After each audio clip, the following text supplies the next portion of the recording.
Hey guys, welcome to another episode of She Knows Arsenal. My name is Jessica and I'm your host, and you can follow me on Twitter at It's JESSINHO. So obviously I'm relieved that we got through that round. I don't really think that this is a result that represents progress for Arteta as a manager. There's still major questions for me about his in-game management, substitutions, and things like that. And the individual errors are still kind of showing up, and they're showing up pretty often. And I'm not really sure if that's like an Arteta issue or a cultural issue. So we'll definitely dive into that during the show. And I thought we lacked fluidity, and urgency in some parts of the game. But, we were able to get through, which is the most important thing. And I think this just kind of reinforced the fact that, we have a couple of really special players who stepped up when we needed them to. And we will obviously heap tons of praise onto Tierney, Saka, and Aubameyang, and how their individual efforts saved Arteta from some really heavy criticism. We'll also talk about Olympiakos and Leicester at the weekend. I have an awesome panel today. I have Adam, Wax, and John. So let's go ahead and get into the show.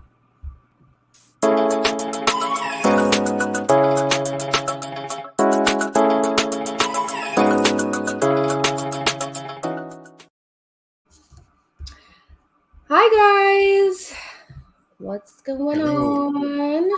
How's it going? So we made it through, and we'll get all, to all the good things in the, what we want to talk about in regards to the game. But, I just want to start out by thanking everybody who supports this podcast, whether you watch the shows live or you watch them on replay or you listen to the audio version. I really appreciate all the love and the kind comments, and you guys are amazing. And none of the panel today have been on the show before. So welcome, welcome, welcome. You guys in the comments, welcome Adam, John, and Wax. And I want to just give you guys an opportunity to, have some shameless promotion of what you guys do on the internet. Mm-hmm. So I'll start with Adam. Let everybody know what you do, where you are, how they can find you on the internet. Yeah, so my name is Adam. I predominantly do two podcasts. One with the Fifth Official, which is at TFO Show. You can see the at right there. And another with the Football Terrace, which is like a whole bunch of rival fans just jumping on stuff at the same time. So yeah, that's where you can find me mostly. All right. Wax, let everybody know where you are and what you do. You're muted. There we go. It was you. I was waiting for. I was trying to find how to unmute, and I was like, "Well, I can't unmute myself on there." Yeah, I'm Wax. It's no problem, man. I'm Wax, man. You can find me on YouTube, find me on Twitter, all social media platforms. Wax Online, and yeah, I just recently, just over a year ago, just started doing YouTube, and we talk about Arsenal on our channel. So come and subscribe, man. Come and subscribe. Awesome. Then John. Same thing. Let them know where they can find you and what you do. Yeah, you can find me at 305cast. I did this thing called the Arsenal Miami podcast. I started in about 2015, I want to say. It's one of those things that have not. It's been kind of off and on, so it's not. I'm not doing it as much right now. Mostly what I do, if you want to find me, I'm on Tom Canton's podcast at the Gooner Talk. So I'm fairly regular on there. I've also go on Danny's podcast, which is a Berkham Wonderland. I've been on there a couple times. So I like to just kind of go around and support various people who are, having their own platforms. And it's really great because I do watch this one and I think it's a really good one. So I'm very happy to be here.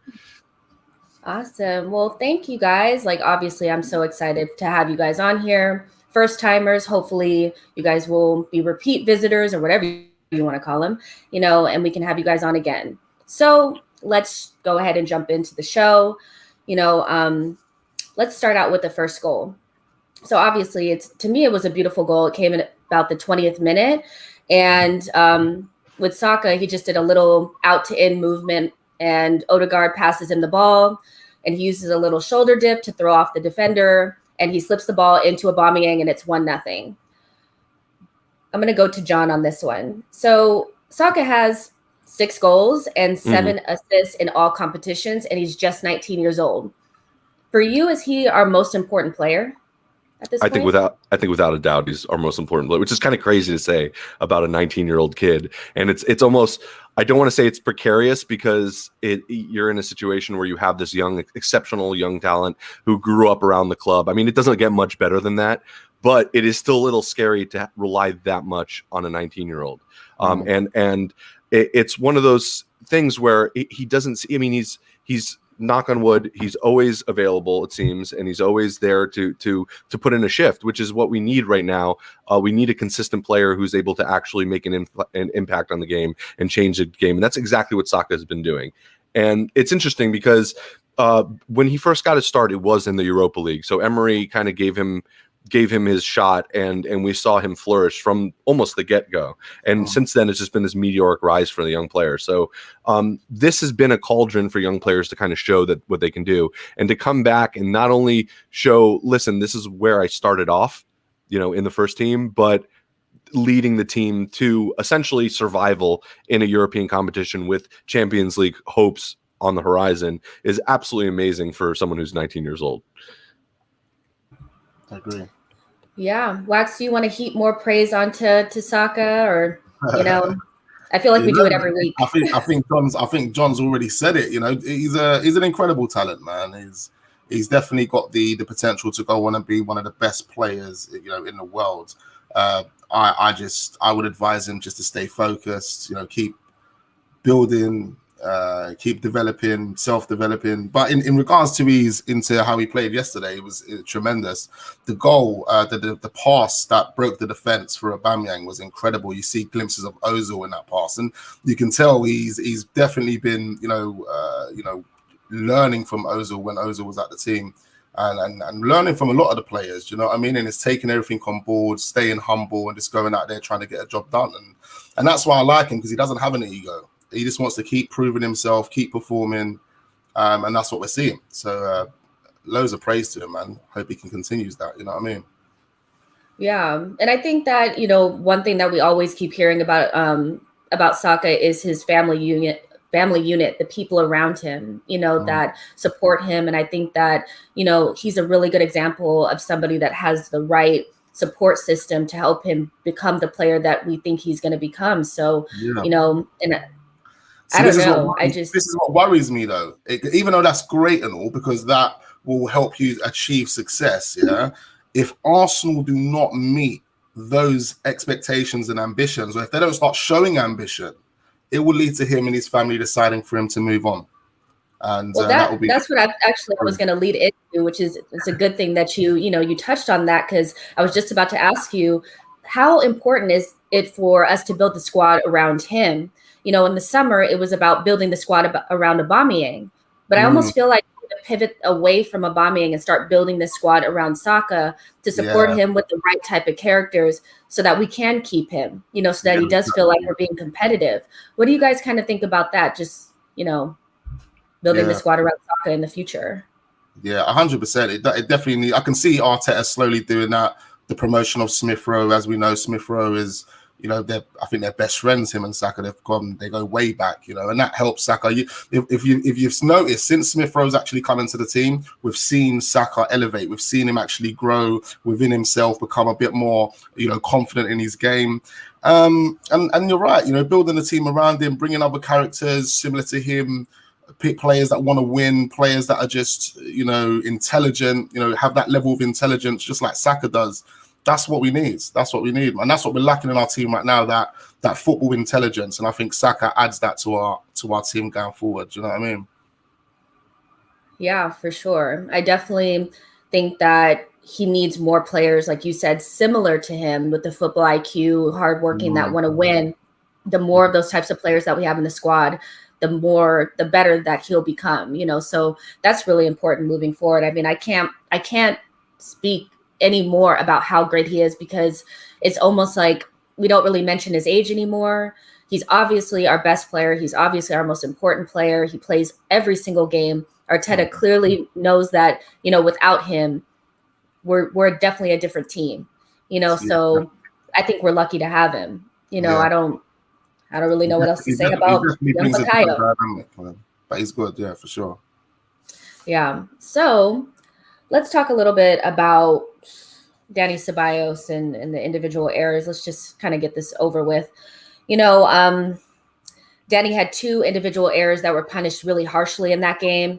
I thought he was actually playing well before that, so it was really weird to see him just kind of, just have such, a brain fart, if that's what you want to call him. And one came right before the half with a clumsy tackle that ended in a worldie from Gonçalves. Like, there's nothing Leno could have done about that. That was an excellent goal. But again, why are we giving up those types of clumsy fouls right before the half?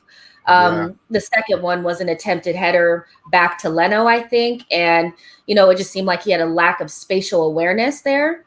And the header was intercepted by Rafa Silva and put in the back of the net. Mm-hmm. Individual errors are becoming like a narrative for us, like especially this season. It seems like they're coming very frequently and they're punished very harshly. And they almost cost us, the Europa League. And it's also probably going to cost us a league position or 2. Adam, for you, I always say that the opposition doesn't have to beat us to win the game because inevitably we'll beat ourselves. And are the individual errors for you and a Mikel Arteta problem? Is it a cultural problem? A little bit of both? What do you kind of see is the catalyst for these individual errors, and why are they happening so frequently? I definitely don't think we can blame Mikel Arteta for the errors that we saw yesterday. There's, in my opinion, nothing he can do to legislate for the 2 mistakes that Dani Ceballos made. I guess if you're being really harsh, you could have said that maybe he could have started Partey, who's probably better in the tackle, and might not have made the clumsy challenge that Ceballos did. But as I said, I think that's been really harsh and pedantic. In terms of where it stems from, it's definitely players. But then the players help to make up the culture, or the fact that we haven't had a culture for such a long time. I think the players have just come in, done whatever they want, and that leads to errors being made.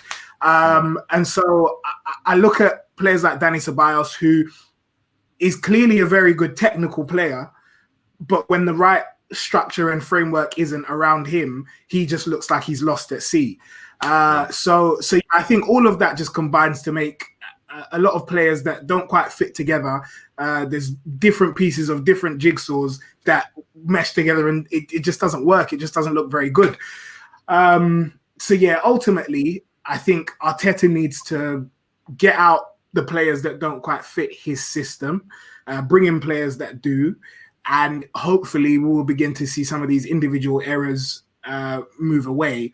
That being said, though, players like David Luiz, who we know was error-prone or is error-prone, seems to have taken that away from his game.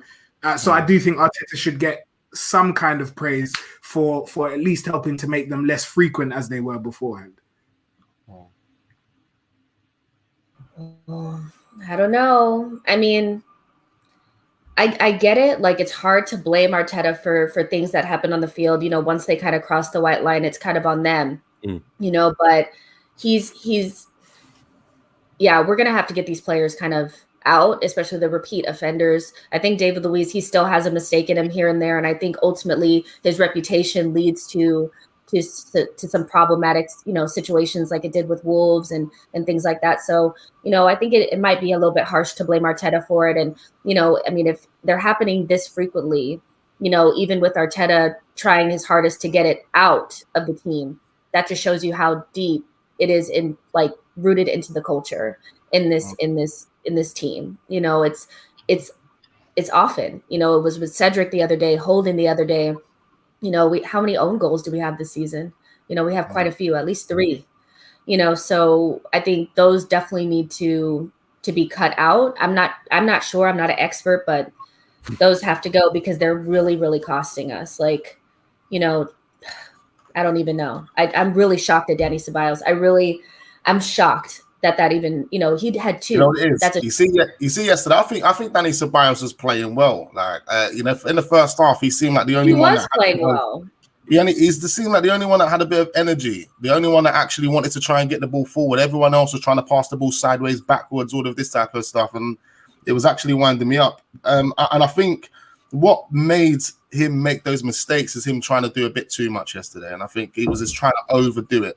And the reason he overdoes it is because there's other players on the team that are not doing what needs to be done, and that's always been a problem for Arsenal over the years. Players not putting their socks up, so it makes you feel like you need to do more than what you should be doing. Do you know what I mean? And that goes for Lacazette. Lacazette overdoes it. That's why he's always getting caught out and he's always, losing focus and getting. Do you know what I mean? So, yeah, man, I think Danny Ceballos is a good player. I think Mikel Arteta likes him. I think Mikel Arteta probably wants to keep him. There's probably talks about keeping him over the, giving him a new deal, giving him a real deal, a permanent deal in the summer.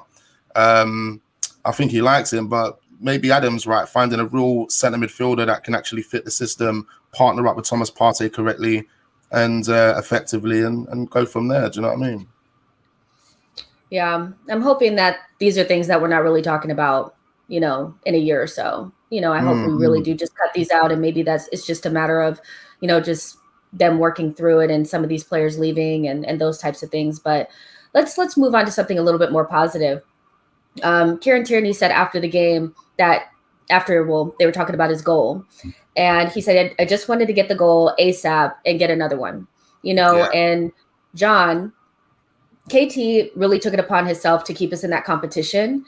And he made mistakes. I don't think he had necessarily like an amazing game, but when it mattered, he stepped up and got the goal.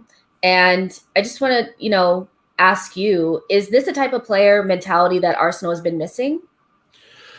It's definitely a player that we have, the kind of mentality on a player that we haven't had in a very, very long time. Let's put it that way. That kind of just really humble, put your head down, get stuck in, do the hard work kind of player, no frills. He's just, he'll just go, especially on, who was like that actually? Sagna was like that. He was kind of like, and as far as right backs go, I think he was very underrated for Arsenal. And I think that he was that kind of player that just stuck his head down and did the work, and it was like no frills. It was just a solid kind of right back performance. I think that we got that with Tierney on the left. I think we have that with him, and it's great to see. It's great to see a player who will just grab the ball and not try to just pass it back, but like beat a player to the byline and get a cross in. Try to score goals, and just never stopping. You know what it is? He understands the agenda. Sorry, John. He understands the agenda. The agenda is to score goals, is to win the game. You got players at Arsenal that are playing it sideways, backwards. They don't want to move the ball forward. Tierney, the first thought is get that ball and move it forward. Yeah, that's one aspect of it. And I think what I like, that it's not just knowing that we need to score the goals, which is absolutely the key. I think it's also the work rate and the attitude. Yes, he understands the game and what we're trying to do and how you win a football match is scoring more goals than the opposition. It's not, this is like basic stuff that we've seemed to have forgotten over the years. But really it's just even off the pitch, just this attitude that he has. It's so, and for someone who gets such praise for the performances that he puts in, and that, we're not hearing about like this crazy personality. He's just very like humble, down to, even when he was like had that Tesco bag like outside, what I'm saying? Like, it's such a breath of fresh air, especially for fans who at a time Arsenal was this kind of working class club. We have since become this kind of juggernaut, this kind of commercial juggernaut, and it's kind of refreshing to see a player who kind of harkens back to a time where it was that kind of a mentality, and I think that what that'll do when you're seeing about like, I love Aubameyang, driving like the multicolored Lamborghinis and the getting a new haircut every day. You need that balance. If everyone on the team is like that, it's going, it becomes a little bit about that and takes away a little bit from the football. So when you have someone who's all about the football, that's all he cares about, it does, I imagine, just, bleed out into the locker room to other players. And there's a sense of leadership that's screaming on the pitch and doing what you have to do. But there's another one about kind of living a certain way and being a certain way. And Tierney embodies this way of being a footballer that I just love. And I know a lot of other fans do. We can almost identify with him, because I feel like almost that's who I would be if I was, if I was actually good at football. And then not only that, good enough to play for Arsenal. I would try to be, I would not try to be a big flashy guy. I would try to do the work and try to win for my team, which is what he does, which is what I love about him. Yeah, 100%. Yeah, I think he plays like how we think we would want to play. Yeah, sorry. I was just going to say, I love, by the way, my connection is really, really funky. So if you're hearing, I was like, what's happening? Yeah, I just want to say that I love Tierney, and I hope one day that he becomes Arsenal captain. I just think Aubameyang's probably captain in name only. In terms of influence on the pitch, who's talking the loudest is probably Tierney. Who's drilling the players, who leads by example is probably Tierney. And I think, as John said, you do need that balance, and that's fair enough. But I just look at Kieran Tierney, and I just think he's everything that an aspiring football player should want to be, if I'm being honest. The fact that he works hard, the fact that he always plays with his t-shirt tucked in, I find that a crazy little quirk that he has as well. But yeah, no, I think Tierney, I can't praise him highly enough, because he is everything we've been crying out for years. Yeah.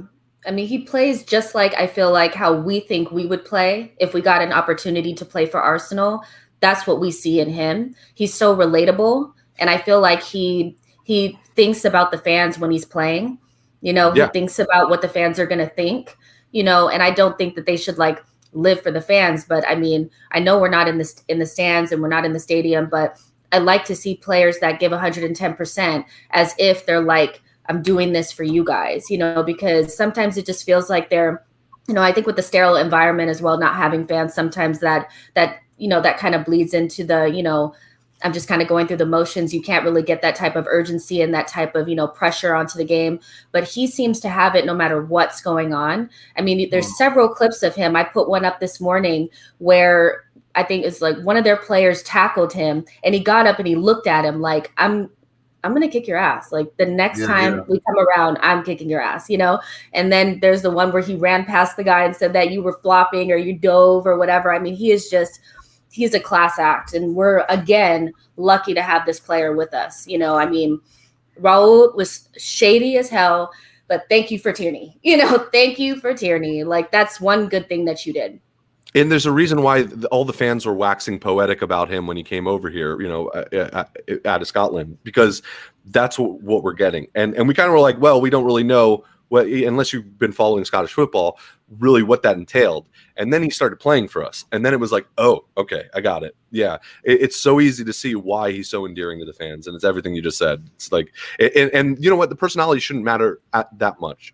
It does, because there, it's an aspect of being a football fan, but it's the performances on the pitch, because that's the key here. It's that he actually gets the job done, and he does it in a way that we have not seen in a while. Monreal was a great left back for us, and he scored goals left and right. People forget Monreal was scoring left and right for us all across European competition, in cup competition, in the league. But there were certain aspects of his game, plus like he was getting a little bit on the older end. So to see a young player with that much energy and drive and that proficient at his position at Arsenal is absolutely amazing. Yeah. He's definitely a great player. I think where he's a naturally gifted talent, and I think a lot of his understanding of the game has come from being at Celtic. Celtic is a well-run club.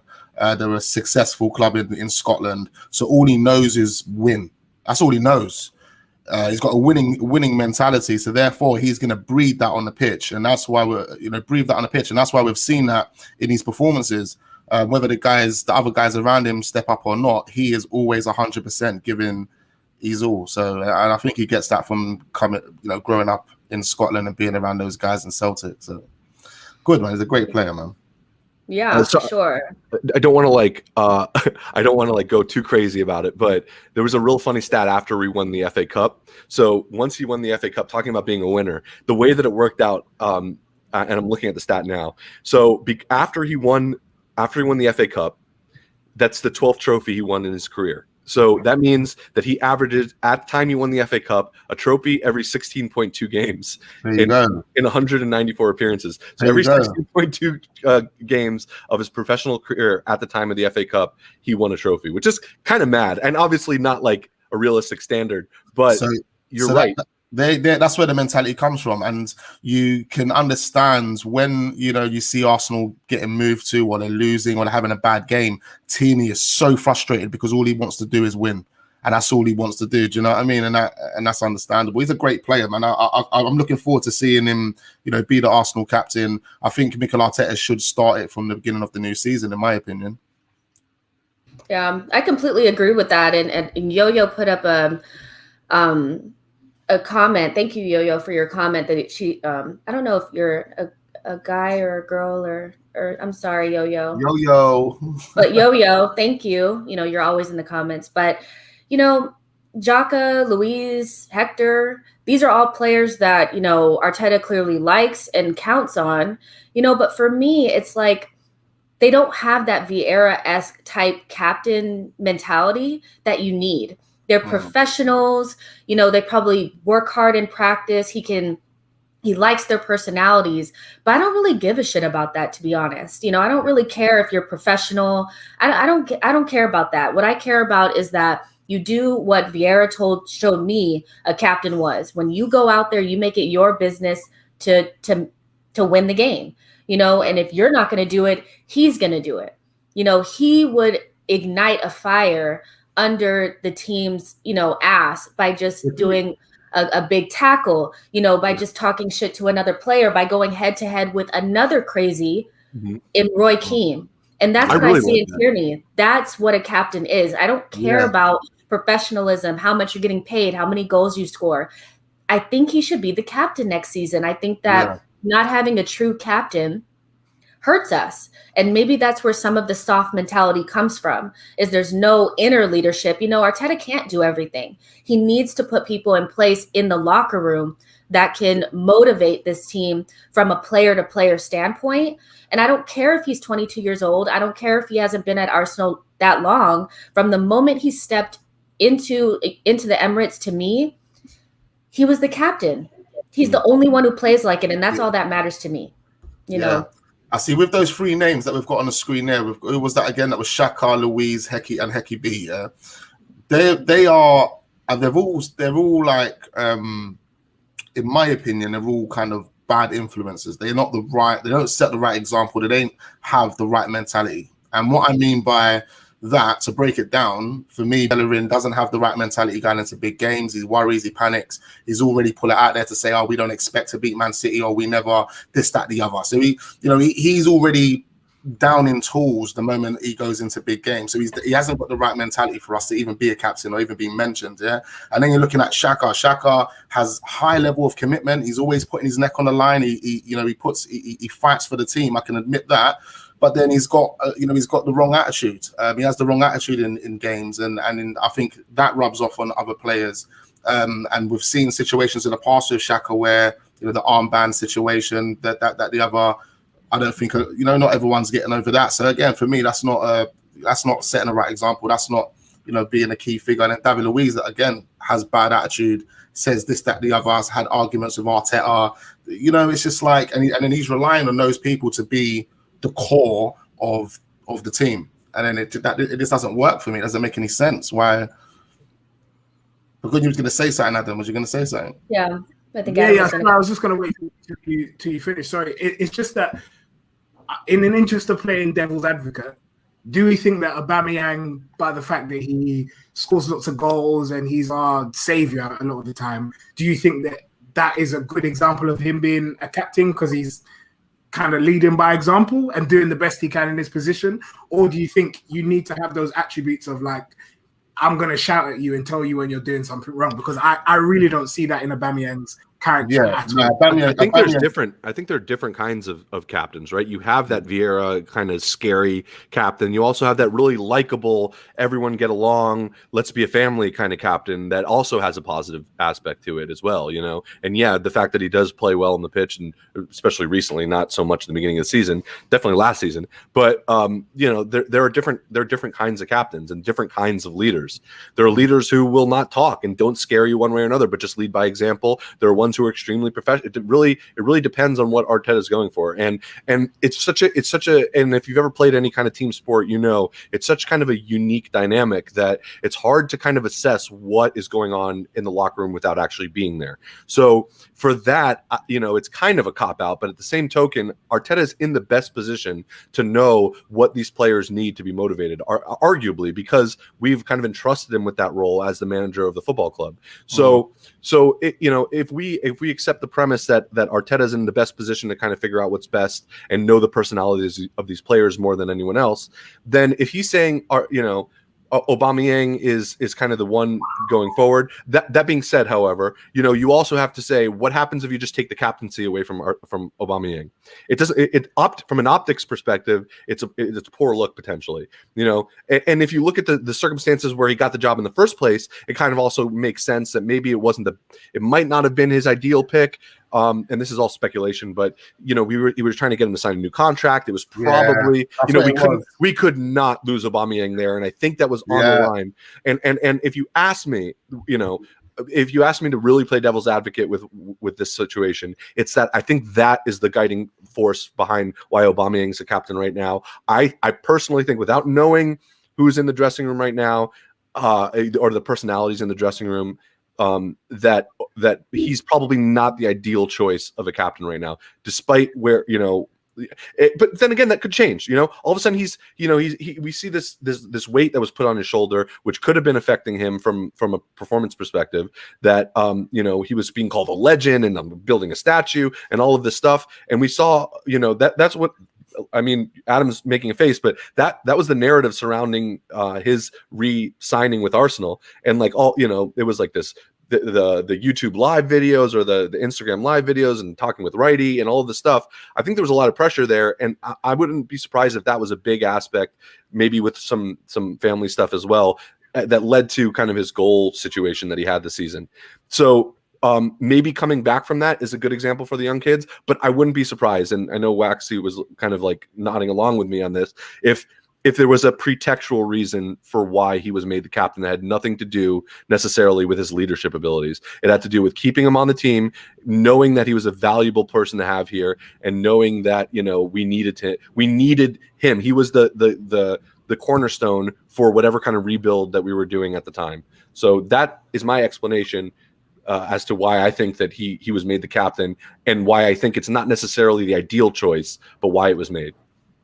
Yeah, and Arteta's he's already said that Tierney has all the qualities to become the Arsenal captain in the future, and that may be something that they're looking to, in a couple of years, maybe when Aubameyang is no longer here, or whatever, So I don't think it's necessarily something that I think it's something that should be on the cards. I don't really see anybody else as could be able to step into that position.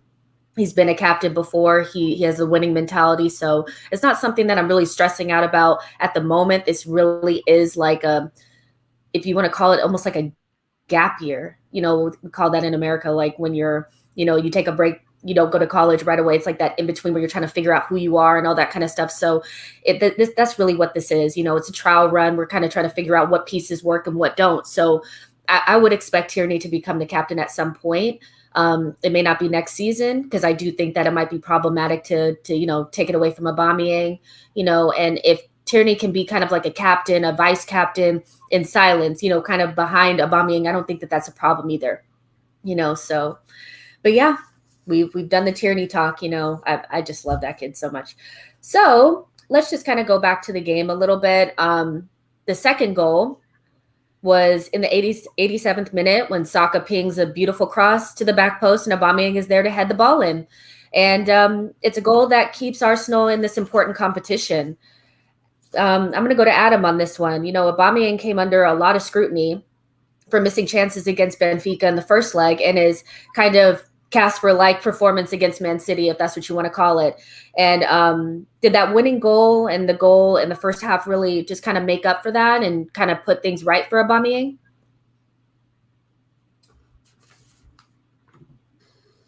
I don't know why I keep doing that. I think it could.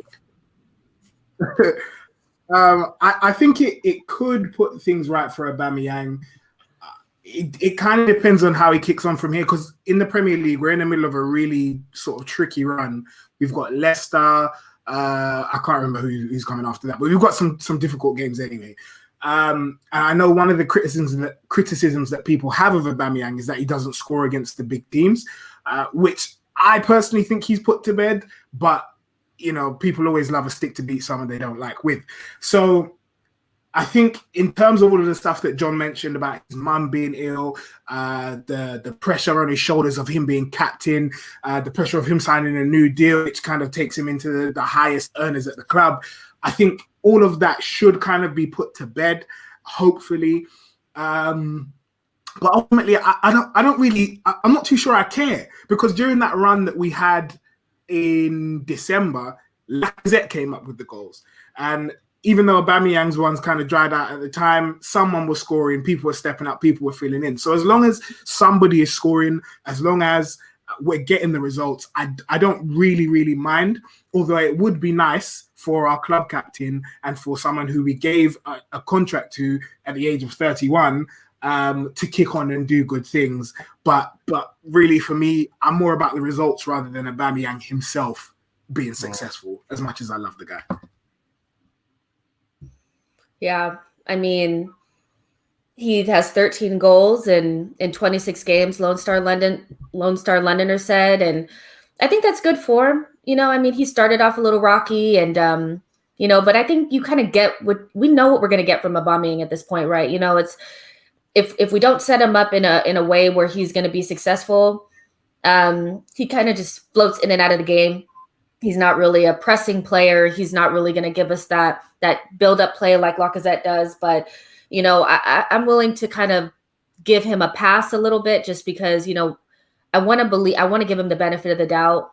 You know, I criticize him quite a bit, but I do think that there's some outstanding circumstances that have led to his poor form. And, you know, I think yesterday's game made up for, you know, the misses against Benfica in the first leg, and the Man City game. I mean, you could just kind of write that off because nobody was good in that game. It wasn't just Aubameyang. You know, he didn't really have chances or anything like that. So I'm glad to see that he got the goals. He looked switched on in that game, which is, I always look at his body language. That's, you know, with me and Aubameyang, it's always like, does he look like he's in it? And he looked like he was in it. So, you know, hey.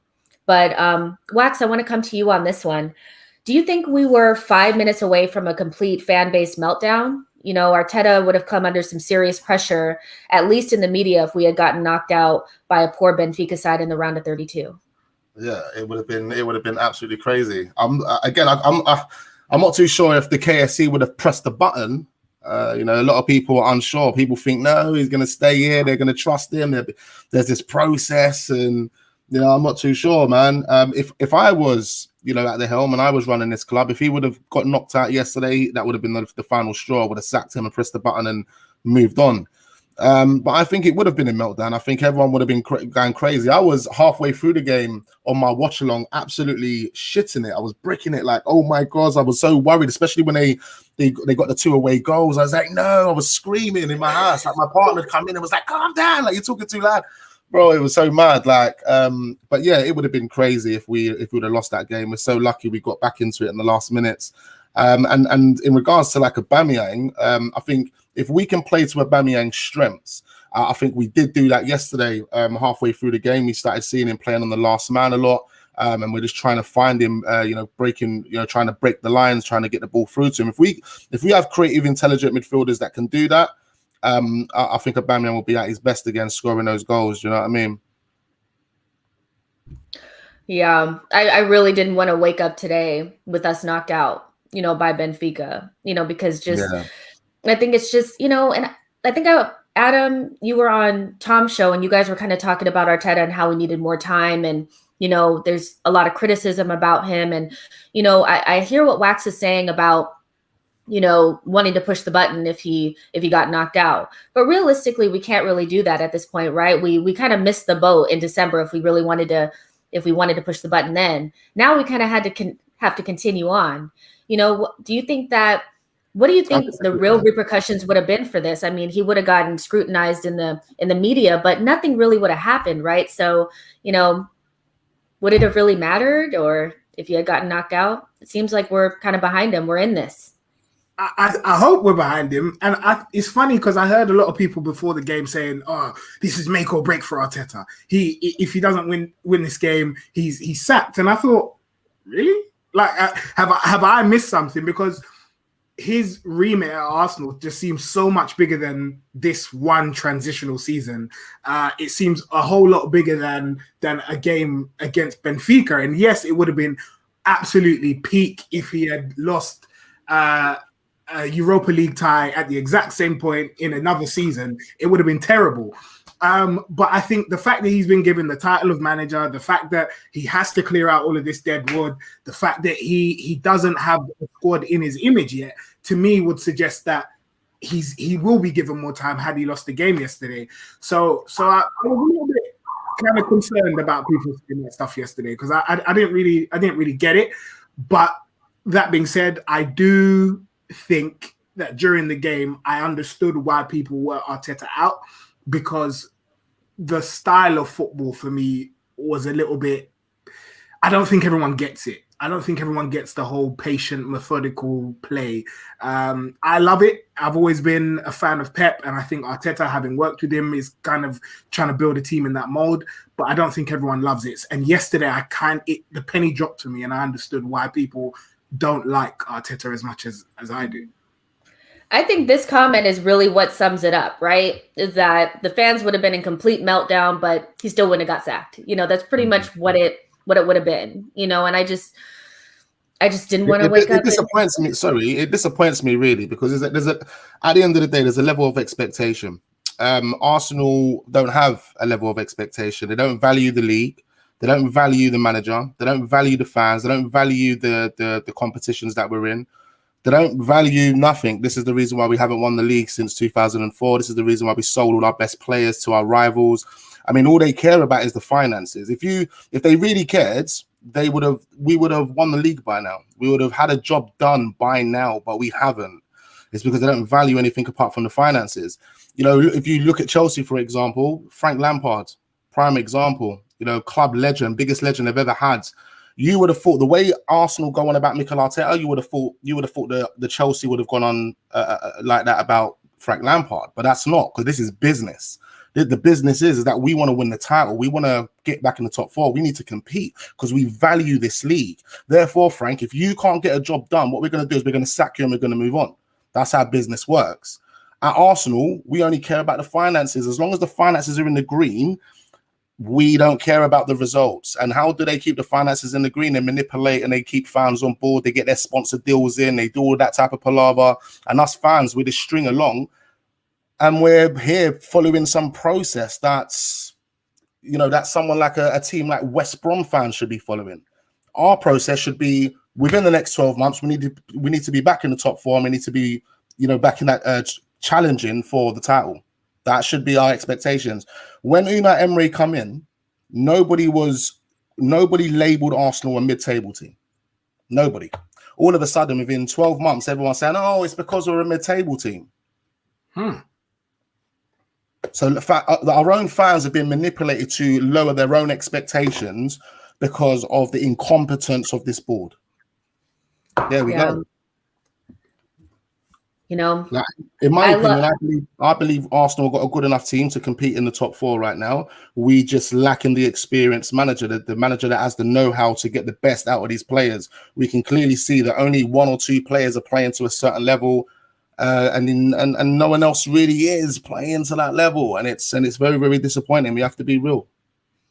Yeah, I mean, that's the thing, right? Is that some of us fall on one end of the spectrum, and others fall on the other, and then some of us are here in the middle.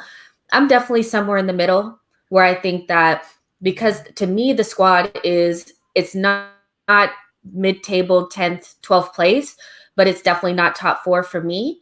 And I just don't, Arteta's inexperience is kind of like, we're not able to compensate for his inexperience because the team is not good enough, so that's why I think the mistakes that we have that happen are punished so harshly, because we don't have that little bit of quality that would help, kind of just patch things over. So for me, my biggest worry is that because Arteta is so inexperienced and the team is not as good as it should be, that if we miss our marks, it's going to hinder the project from being able to move forward. It's not a big deal for me to have a 3 to 5 year project if we're hitting our benchmarks. If we're not, with a team that, ownership that's not going to really invest that much, with really needing European competition, I don't know what the project looks like outside of Europe. And I've always said that, you don't sign Aubameyang to a 3-year deal, sign Willian into a big contract, buy Thomas Partey with the expectation of being outside of Europe. That's that to me, I'm assuming that that was not a part of the plan, so I think that Arteta needs to string together results, as much as we can see that there's a style of play that he's trying to implement, but he's having a hard time balancing, I want to implement this style and playing a brand of football that probably would get better results, and because he's given up the result side to implement his style, the results are not coming, and the results are what's going to keep him here in order to finish the project. So that's how I view this whole thing. I like Arteta. I don't have an issue with him. I just think his inexperience shows, and the team is just not good enough, but I understand everybody's, viewpoint. I do think that we've lowered our expectations, but I also think that the reality of where we are, we don't have a divine right to be anywhere above where we are right now. So that's just kind of my little rant on that, but going back to the style of play, that's, I was looking at this and I was like, damn, we lack fluidity, we lack connectivity and balance, and ESR was kind of on the periphery. We kind of were missing that 1-2 play, those quick 1-2s that we had kind of gotten used to after, Boxing Day, and I feel like maybe shoehorning Aubameyang and Odegaard has kind of led to a little bit of that. And I just want, for John, for you, is it worth sacrificing our balance, the balance that we found after Boxing Day with Lacazette, Saka, and ESR to shoehorn Aubameyang and Odegaard into this team?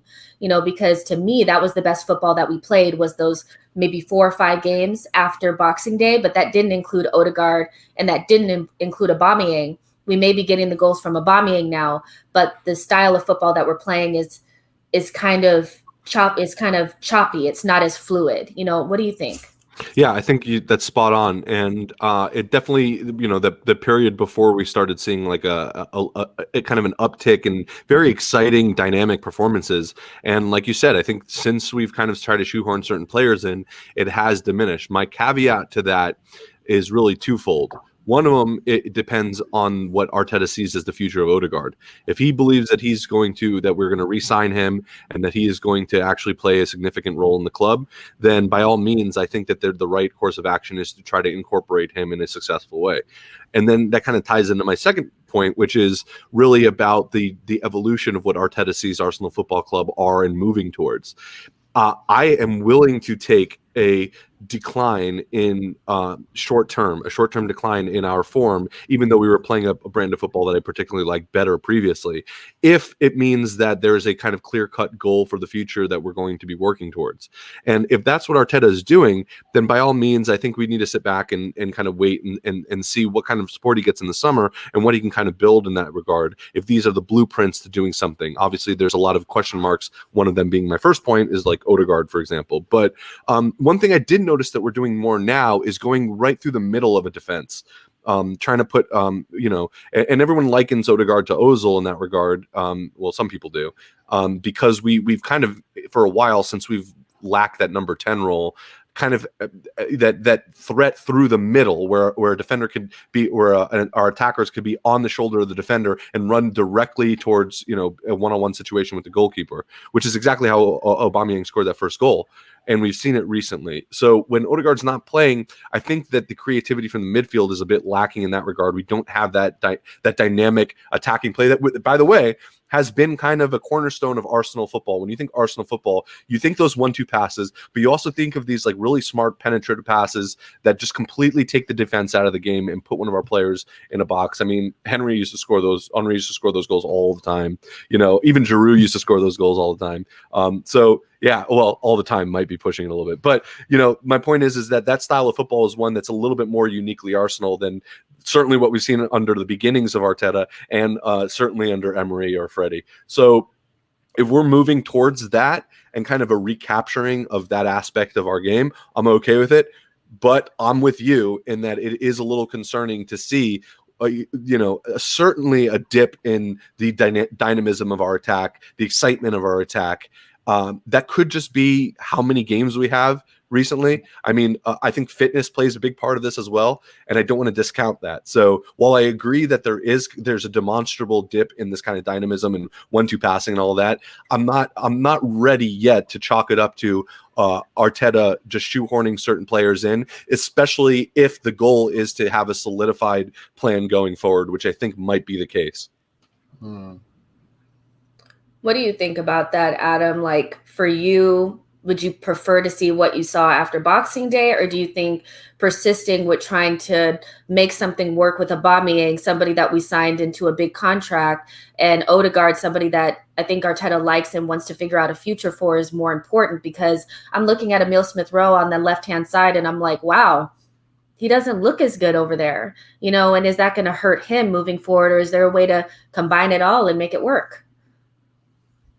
ESR's earned his right to play number 10. I'm not going to lie to you. He's done exactly what he needs to do. He came in when we needed creativity. I remember the days where, I can't even remember the games we were playing, but people were taking screenshots and drawing little circles around the area where we literally had no players, and Lacazette was standing by himself waiting for someone to throw him a ball. ESR came in, fixed that immediately. And if I'm being brutally honest, I don't know that Odegaard has come in and done any better than ESR would have done in that position. I'm just going to be honest. Also, Aubameyang, if he isn't running in behind, I don't know what else he brings, which sounds harsh, but it's the truth. And yes, goals win you games.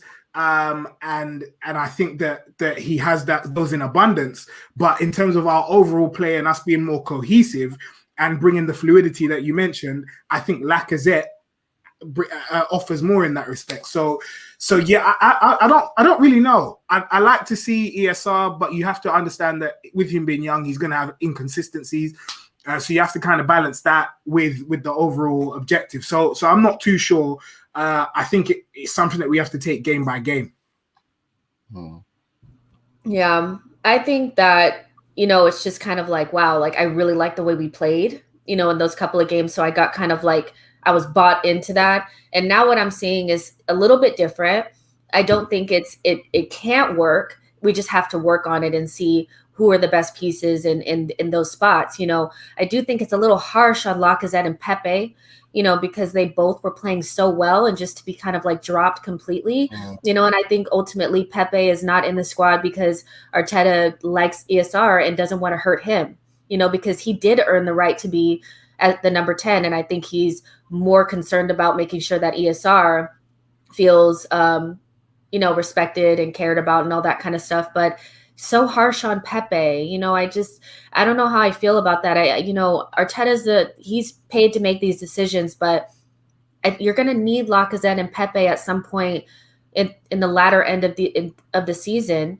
And if you don't foster that relationship and make sure that they feel like they're important to the squad too, then when you bring them on, you don't really get the same result. And sometimes I just feel like it's just so unfair on them. You know, I don't know how you feel about it, Wax. I see you like kind of nodding your head, but do you think it's a little harsh on Lacazette and Pepe to be dropped, even ESR to be moved out of his position? Yeah, no, 100%. I can understand it. You know, we need a bit more intelligence in the middle of the park. So I can understand why Mikel Arteta wants to, you know, give Odegaard a run for his money. But as Adam said, Smith-Rowe has been fantastic since he's come into the team. Based on the performances that I've seen from Odegaard, he doesn't replace Smith-Rowe, in my opinion. I think Smith-Rowe needs to be that number 10. Pepe being dropped, sad, and it's gonna affect his confidence. Hopefully, we can start him against Leicester, but it's weird. I don't know why. I don't know why Mikel Arteta makes these decisions. You know, he'll play a player. The player will play well, and then, you know, they drop him. Lacazette started the season, played 3 games in a row, scored in every single game, and he was dropped for like 2-3 games, and then he came back and he was just couldn't hit a barn door. I was just thinking, what's going on here? And I think these decisions can affect the players, especially people like Pepe, who, you know, he seems like he struggled to adapt at Arsenal, in my opinion. But I really don't know. I really don't know, man. I think this is an important comment again from Yo-Yo, because I mean, Yo-Yo has literally the best comments, you know? But Yo-Yo says all of this sounds like Arteta knows his favorite 11 and maybe not his best 11. And I think I think the lineup that he played against Benfica, to me, is his favorite lineup. That's what he wants to be his best lineup, but it may not end up being his best lineup because it wasn't as dynamic as the other one, you know, but he loves Aubameyang. He wants to figure out something for Odegaard, and really besides Partey, I feel like that's the lineup that we might see moving into the latter. What I was going to say is the best football for me that I've seen Arteta play at Arsenal was prior to lockdown last year. When he came in and prior to lockdown, I think that was the best style of play. We were much more fluid, more direct. And I mean, in those games, we were having quite a lot of shots on goal. We were having 12 plus shots a game on goal. And I think that if you look back at those games, the main man, in my opinion, even though he didn't get many assists within this space of time, was Ozil. Ozil was the guy that would connect the play intelligently. He would connect with Ceballos, connect with other players. And that helped with the fluidity going forward. The focus and the mentality of the team in those games were just to get the ball and move forward. Now, what I think Arteta's doing, I think Arteta knows that as well. When he's looked back at his catalogue at Arsenal, he's thinking this was the best period, these were the best results, this was the best time for us. So what I think he's trying to do now is replicate that with Odegaard, trying to bring someone else in the middle of the park that has similar intelligence, that can find space, that can make those key cut passes. And that's what he's trying to do right now. But is it working? It's not working effectively. But I'm sure we can get there. So yeah, and that's kind of what I was alluding to a little bit earlier. It depends how he wants to play, right? And what he sees Odegaard's future and role is at the club. And I think there's a lot of truth to this notion that he's trying to recapture that 10 role, which has been historically a very successful one for Arsenal. And there was this kind of notion that the 10 role was disappearing in football, but I think that we're starting to see that that's not the case. That it still very much has a place right now, and that we're starting to see maybe him move towards that. One thing I would add to that best 11 versus favorite 11 is that we might not have a best 11 right now. There might not be, and there might be one aspect that you lose or gain depending on what players are on the pitch. So it's not there's not like a like for like. I really think it depends on who we're playing. I really think it depends on who we're playing and the kind of system that Arteta wants to play for that particular matchup. So that's something that he's going to have to learn eventually, and he's going to have to add to in the summer. He's going to have to add to his toolbox, to his arsenal, as to in terms of what he can do to switch up to get a best 11, because I don't think there is one right now. Yeah, and I want to go around and just really quickly, just yes or no. Do you think we need a new striker in the summer? Adam, do you think we need one? Yes. John, do you think we need one? Yes. Wax, do you think we need one? Okay. Yes. Me too. I think that's a key. I think that's coming through now. All right, let's talk about the Leicester game, before we just kind of touch on Olympiakos really quick. So really, if we win and results go our way, we could jump all the way up to 8th, but Crystal Palace play Fulham and Wolves play Newcastle. So if they both win, we could actually drop to 13th, so not great. Wax, for you, is this a must-win game? Surely with the unpredictability of the league, we should still be pushing to qualify for Europe through, the league. What do you think? We're still got to keep pushing. The most important thing is that we build some sort of momentum. We've got ourselves through in the Europa League. We know that's probably our best bet in, getting back into the Champions League, if that's what the expectations are. So I think we need to just carry on the momentum, play solid teams week in, week out, play with our socks right up to our ball bags, just literally be on it. And, saying it's a must-win game, it definitely is a must-win game because we want to carry on that momentum. We want to have a great performance. I think it's going to be a difficult game. Leicester are not a team to, mess around. Their attack is fluid. Their attack is direct and very, very quick. And so, as we know, our defense could be exploited based on that. So, yeah, man, difficult game. If I was to give it a score prediction, I would say 2-1 Arsenal. Ambitious. Yeah. What about you, Adam? Do you think that this is a must-win game, or Is the league done? You know, what do we need to do? Because 13th, the optics of that is not good. Mm-hmm. Yeah, it's not good at all. If we drop down to 13th, it's not good. I do think we can beat Leicester because I think James Maddison is out as well. I don't think he's playing. Out. I think he's out for the rest of the season, isn't he? Well, that's a plus for us. That's what I like James Maddison, but that is a plus for us. You know, he's a quality player. You know. Well, with that being said, I think we can, especially considering Slavia Prague beat them yesterday, and I mean, as bad as Arsenal are, I think we're better than Slavia Prague. So yeah, like I can see us beating Leicester, and hopefully we can then go on and gain some momentum and finish as high in the table as possible. John, how do we approach this game? Arteta did say that that Saka is really tired. You know, so I'm not sure if he'll rest him or not. But how would you approach this game? What is your lineup for that game? Look, as much as the optics of finishing 11th or whatever, 12th, 13th, there's not really much of a difference. If you're not finishing 5th or you're not finishing in the top 4, functionally there's really no difference on the table, right?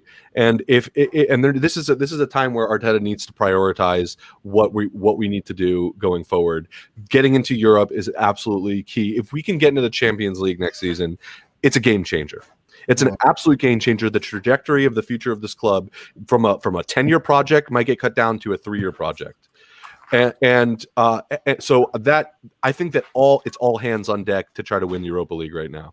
I think that we need to stay afloat. We can't drop into the relegation zones because I think that there is a difference between being in the relegation zone and not being in the relegation zone. But I think that we have the quality to be able to do that. I think that I would be extremely surprised if we see us going full force in the league. I don't care if it's less, especially Leicester, because 3 points are 3 points. It doesn't matter if you're playing Leicester or unless you're playing Spurs. I think that's the only difference. You just can't lose the derby. I don't care if it's that's different. But otherwise, 3 points are 3 points. And if we are actually sitting down and looking whether we have a realistic chance of making top 4 or 5 to stay into Europe next year, then the goal needs to be winning Europa. And that means resting players like Saka, who's played absolutely out of his mind, nonstop, scary amount of football. Even players like Tierney, I would imagine even maybe Partey resting him, putting on El Nene. Xhaka is always knock on wood, but the guy's never not available to play football. So, we can always have that. I think it would be a good chance to get maybe the players that we haven't seen as much that are feeling like they're not getting the chances, like Pepe or Emile Smith-Rowe, and you can't really complain about getting a Premier League game against a top opposition, right? So if we're looking at it from like a psychological perspective, and we're trying to, someone's saying what 13th to 7th is big, it's not. It really isn't. It's not for it, when you're looking at the long-term goals of the club, right? You don't make any more money being in the top 10 than you do in the top 13, but you make a lot more money being in the Champions League than not being in the Champions League. So you do. The positions change. So if you finish 5th, but he said 7th. You get paid by the Premier League. But he said 7th, though. He said 7th. So I specifically said like there's a difference between 5th and top 1 through 4, because if not only do you get paid more in the league if you finish 5th, but you also qualify you automatically qualify for Europa. So you're going to get more money automatically being 5th. 7th, I imagine the difference between 7th and 14th is negligible compared to the difference between being in Europe or not in Europe. And I'm not saying that we shouldn't try to be as high on the table as we can. I'm talking about if you can only prioritize one thing at a time, then, some people would say, yeah, we should be getting as high in the league as possible and trying to progress in Europe, which I'm totally for, and I agree with that. But when I'm looking at resting players like Saka or Partey or Tierney or even Aubameyang, maybe, I think that's going to be a priority over trying to get a result against Leicester, for example. Can I just say something really quick, though? I'm looking at our schedule. So I kind of disagree a little bit just because I'm looking at it and I'm like, wow, like I think we should put out a pretty strong lineup against Leicester, try to get those points because we have Burnley after that. We have like a whole week off and then we have Burnley on March the 6th. We could actually rest players in that game and probably still take points from that. But you know, just to play devil's advocate there, but then look at the second week of March 11th, 14th, and 8th. We have 2 Olympiakos must-win games, sandwiching a North London derby. But then after Leicester, you have a week. Then you can rest players against Burnley for a week, and then you go to Olympia. That's like 2 weeks. You know, like. I totally agree. And I think, if we can do it, if Arteta can pull it off, by all means, go ahead. I think it's a monumental. I think it's very difficult. And the thought of going into knockout rounds with a player like Saka or Tierney injured again, or Partey injured, is terrifying. Is terrifying for me. Like, that is going. Like, would you? I mean, we can't. I don't know.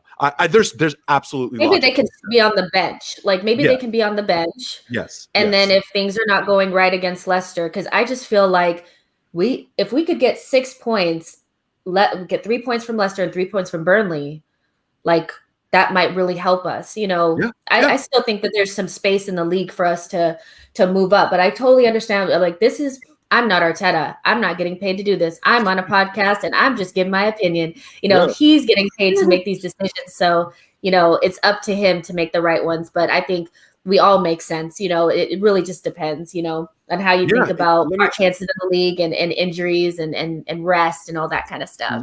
Let me say, it is absolutely possible mathematically to make top 4. It is. It's extremely unlikely given what would need to happen above us for it to happen.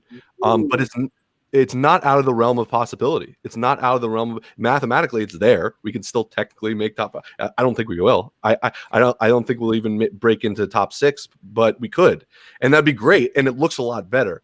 But I'm just kind of weighing out like where I think the resources should be directed towards. And I feel like right now our best chances of Europe next season are in Europe, where we are right now. Wow. Go ahead, Adam. Yeah, I just wanted to know, do you think we have what it takes to even compete in the Champions League, though? I don't care. I don't care. I do not care at all. I want to be in the Champions League, and and the money that we're going to get for being in the Champions League are going to help us build to compete in the Champions League. He wants to hear that Champions League music. I do. But then surely, imagine we get the money, we spend it half well, and drop back to the Europa League. Surely it's better to have sustainable success, no? Yeah, but we got to get back in the Champions League. I mean, we're the money that we're losing as a club it's hurting our image every year that we're not outside the Champions League, and that is relevant for like player recruitment, for being able to attract sponsors, which gets the players on the team that you want to see and the kind of football that we need to actually make the team more competitive and back to. You want your Arsenal back? We need to be back in the Champions League. That's the fact. I don't care if I mean, for 20 years, we basically got knocked out of Champions League. It was like either Bayern or Barcelona that knocked us out. We never really competed. We made it really well in the knockout round, in the group stages, and then got knocked out. You know what? At the time, I was kind of like, we're not competing. But like, being out of the Champions League for so long, I'm going, I can't wait to get knocked out of the Champions League by Bayern again. That'd be great. You guys, if you're in the chat box right now and you're listening to this, let us know if you think that we can compete in the Champions League. If in some way we were able to get in there. I really don't think so. I understand the money aspect, but I was just saying from a standpoint of trying to get disqualified for Europe during the league. I personally look at the people that are left in the Europa League and the knockout stages for that, and I'm like, you know, with the way that people are dropping points, I think we have a better chance through the league than we do going through the rest of this, you know, unless we get the winner of Molde and Granada in the next round. I mean, it's tough. You know, we struggle. The only two teams that frighten me. The only two teams that frighten me, is Inter Milan, AC Milan and Man United. Lucky for us, they've both got each other. Yeah, so we can only play one of them. But I think they're the only two teams that could potentially, that I would be afraid of. Like, they're the ones that I would think they would give us a run for our money. Any other team that's already in this Europa League, I think we could, if we play up to the levels that we know we can play at, I think we could beat easily. Yeah, for sure. That's you know, I don't know. We're really talking about hypotheticals here because we ain't getting Yeah, there. exactly. Yeah. Like, you know what I mean? But I mean, it's fine. It's fine. It's nice to dream, you know. But yeah, let's talk a little bit about Olympiakos. You know, we drew Olympiakos in the round of 16. Deja vu. We're back in Athens, you know, and we play them on March 11th. Adam, were you happy with the draw? Is this a time for a little bit of revenge? How are you feeling about the draw and getting Olympiakos? Oh. I'm very happy with it. Very, very happy because it's a chance to put things right. One of the things that people have always said is that, oh, how could Arteta go out to Olympiakos? And now he's got the chance to put those things to bed, prove the doubters wrong, and show people that he's the right man for the job. So yeah, I think it's a fantastic opportunity for him. Not only, I guess, as Arsenal manager, but as a manager generally. I think because he's so new, the chance to kind of learn from his mistakes in that game. You don't often get the chance to kind of put your mistakes right in a carbon copy environment as a manager. And I think he just needs to go for it and get that win so that who do we play after that, or has that draw not been made yet? I don't think it's been Europa League. I don't think it's been made yet. Oh. Okay, never mind. Either way, as long as we're in the hat, that's what that matters. How do you feel about it, John? Happy with Olympiakos? Are you upset that you didn't get Unai Emery and Villarreal? How are you feeling? So, you know, the poet in me wishes that we got Unai Emery and Villarreal because, like, but then, you know, I know we don't win that game. It's just not going to happen if we get it. It's just written in the stars that if we had gotten Unai Emery, that he'd beat us, and it would be the meltdown after, or we could have won and it would have been great. But like I wouldn't have felt comfortable with that. And obviously, if we had gotten Spurs or United, I would have just been like, okay, well, this is rigged. So, you know, the fact that we got the Olympiakos, I think was the best, one of the best draws, not the best. The best would have been. It was up there on the list of like 3 that I really, really wanted. And for me, it's that kind of the redemption arc, you know, it's our possible redemption song that we're able to get, that we're able to put in a result against Olympiakos.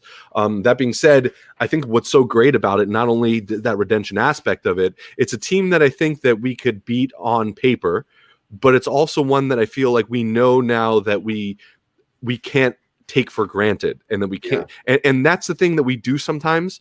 And it seems like it's just inherent with this Arsenal side, and has been for a while, that we tend to overestimate or underestimate opposition. And I feel like we've done it less recently, but it's been there, especially in like the kind of knockout rounds of European competition, and certainly in the league. So that's not going to be there anymore, because we know that we can't just rest on our laurels against a team like Olympiakos, because we've done it before and look what happened.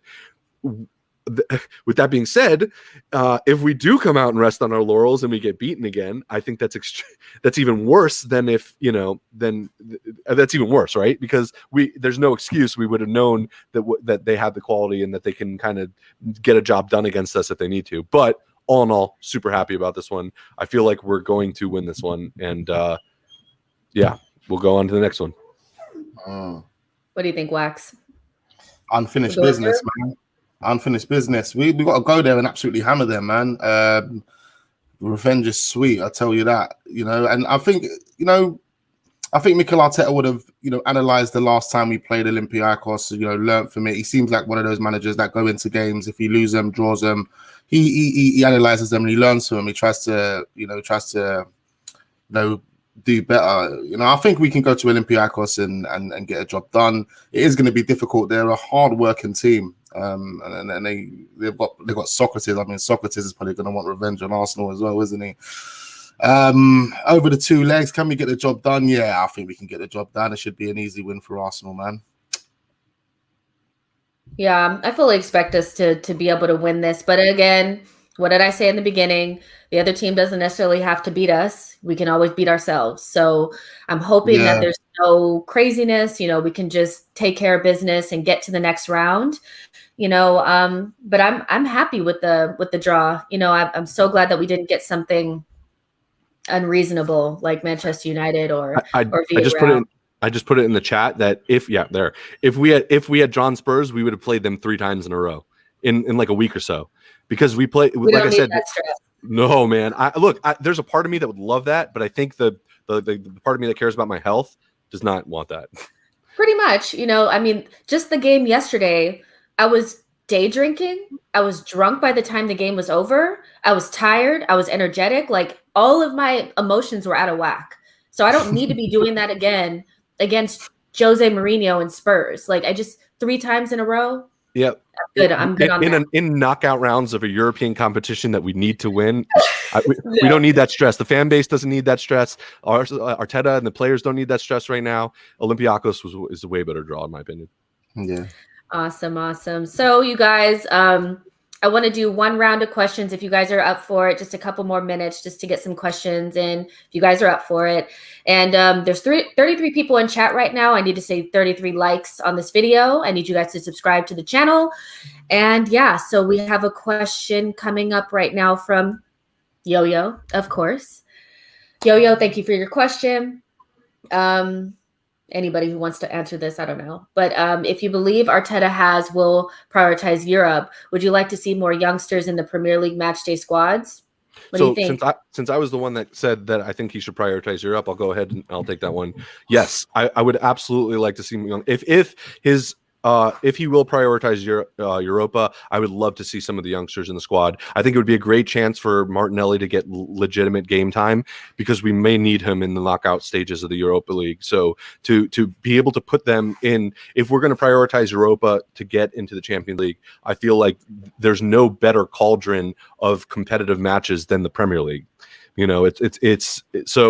Usually it's like the other way around, right? We use Europa League as like kind of a primer and a cauldron for players that are ready to jump into the Premier League. But if we're prioritizing Europa, then it could be the other way around, and I think it's way more of a challenge for them in the Premier League. So if that's the case, and I'm not saying it is, it might be in terms of prioritization. Yes, I would love to see more youngsters in the squad. Yeah, I agree. At least more of some of the the fringe players for me. Like, they don't necessarily have to be young, but I want to see us use our squad properly, but yeah, I don't know what do you guys think of young players like Miguel Aziz, Joel Lopez, the left back? Have you been checking those guys out? I've heard a lot about him. I've heard that Lopez is the real deal. I've heard, Aziz looks really promising too.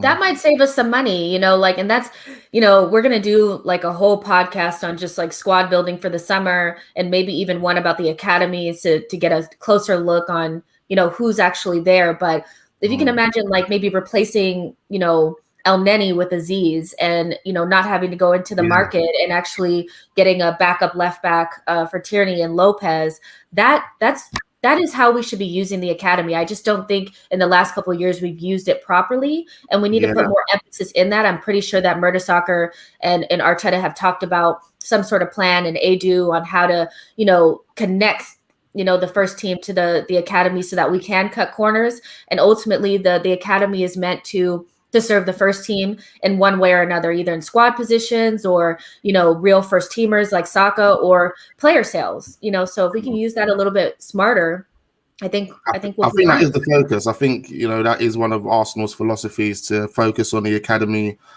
bring players through, sell players, it's a way of making money for the club, especially in the pandemic, that we're in at the moment. Arsenal are trying to, again, focus on that finance. So I think that's something that they're going to be doing. Yeah. Okay, so we have some more questions. Lone Star Londoner asks, the players respect and noticeably became confident when Partey came on yesterday. Agreed? Do you guys agree with that? I think he added a little bit of... Adam, what do you think? You don't think so? Do you think that Partey made a difference, or he was kind of like a non-factor? What do you think? Because I think that he added a little bit of something. It wasn't like he didn't do much, but having him in the midfield changes things, don't you think? Yeah, I think Partey makes a little bit of a difference whenever he comes on, whenever he plays. But I mean, maybe I just didn't pay that much attention yesterday. I don't think he sort of lifted them too much more than he usually does, but it could just be me being ignorant. What I think he's done, I think with bringing Partey on yesterday, this allowed Arsenal to play a bit more free flowing in those final moments, especially. because he was the guy that could sit back and support the defense and be that solidity in the middle of the park. It allowed Danny Ceballos to move a bit forward more as well. So, yeah, that's what I think Thomas Partey enables, Yeah, for sure. I agree with that. I just think having somebody that you can trust is going to be able to get back. I mean, if you notice, Danny was getting bypassed a lot. He made the initial challenge, missed it, and that ignited their ability to go on the counter. And I think Thomas sometimes dives into tackles as well, but I think he does have the ability to actually get back, and that gives you the confidence to go forward freely. So I do agree with that. John, Robski asks, would you sell Saka for a sizable fee if that meant being able to reinvest for new players in the summer? No. Are we all in agreement in that? No. Yeah, that I say keep that player. I want him at the club until he retires. Yeah, I agree. And not at this point. I mean, if things were to go south, we weren't able, that was the only way, like maybe in a year or so, or 2 seasons, then and a big bid came in, then we probably would be forced to, but at this moment we can't afford to let him go. So S asks, I guess me, if you had to sell 3 players and sign 3 players in the summer, which are you choosing? I would sell Lacazette, I would sell Nketiah, and I would sell Hector Bellerin, and I would bring in Ivan Toney, Basuma, and Max Aarons. That's what I would do. But I ain't got no money. Aarons. So I was hoping you said Aarons at the end. That's a good shout. Yeah, I mean, I think Lamptey is the new shiny thing. We all like it, but if you don't like the fact that Bellerin gets dribble passed in games, then you won't like Lamptey either because he has high dribble pass numbers as well. Not good. It's not good defensively.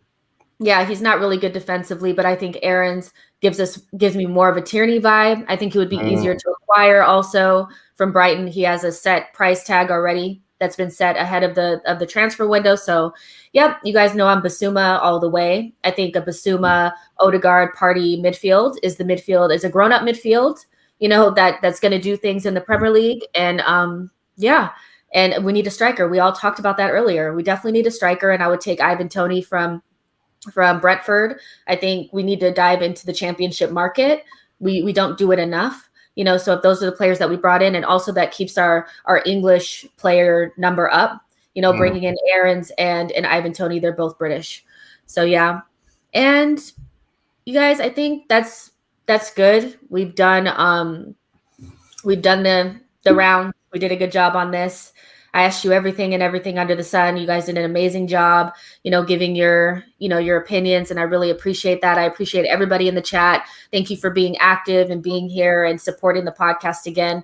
I really appreciate it. I always put these up, the audio versions, probably like the morning after. So we're on Apple and Spotify and all that kind of stuff. And just before we get out of here, just one more time, if you guys can just plug yourselves and tell everybody where they can find you on the internet. Adam, you can start. Yes, at TFO Show or on the Football Terrace is where you can find me. Wax, where can they find you? Yeah, you can find me on YouTube and on all social media platforms as Wax Online.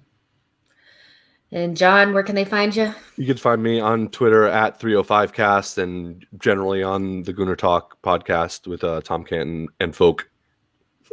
Awesome. You guys, all their information is in the description box, so you can find where to find them there if you missed it here. And my name is Jessica. I'm the host of the show, all that kind of stuff. You can find me on Twitter at It's JESSINHO. Follow me there. And yeah, come on, you Gunners. We'll look forward to the Leicester game, and we'll see you then. Bye, everyone.